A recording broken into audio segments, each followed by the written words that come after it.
সংসদের ভিতরে কোনো ব্যক্তি আমাদেরকে ধমকের সুরে কথা বলেছিলেন যে বিরোধী দল যদি এইগুলা করে ওইগুলা করে তাইলে ছাড় দিয়ে কথা বলা হবে না। আমি বলেছিলাম 54 বছরের ইতিহাসে বাংলাদেশ দেখতে দেখতেই আজকে এই জায়গায় এসে দাঁড়িয়েছে। সুতরাং নতুন করে কিছু দেখানোর দুঃসাহস দেখাবেন না আমাদেরকে। আর জাতির প্রয়োজনে যদি আরেকবার দেখতে হয় দেখব, শতবার দেখতে হয় তাও দেখব, কিন্তু কোনো অন্যায়ের সাথে আপোষ করব না। সংসদেও বলেছিলাম আসেন একটু সিদ্ধান্ত নেই এই 300 জন মিলে যে আগামীকাল থেকে এই দেশে আর কোনো চাঁদাবাজি কাউকে করতে দেওয়া হবে না। যদি আমরা এই সিদ্ধান্ত নিতে পারি তাহলে তেল ক্রাইসিস যেভাবে উবে গেছে, উদাও হয়ে গেছে, বাংলাদেশ থেকে চাঁদাবাজরা উদাও হয়ে যাবে ইনশাল্লাহ।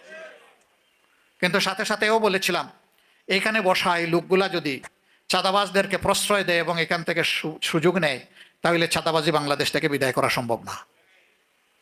আমার পিছনে যারা বসা ছিলেন বিরোধী দলের সবাই সমর্থন দিলেন, কিন্তু সামনে দেখি কেউ আর সমর্থন দেয় না।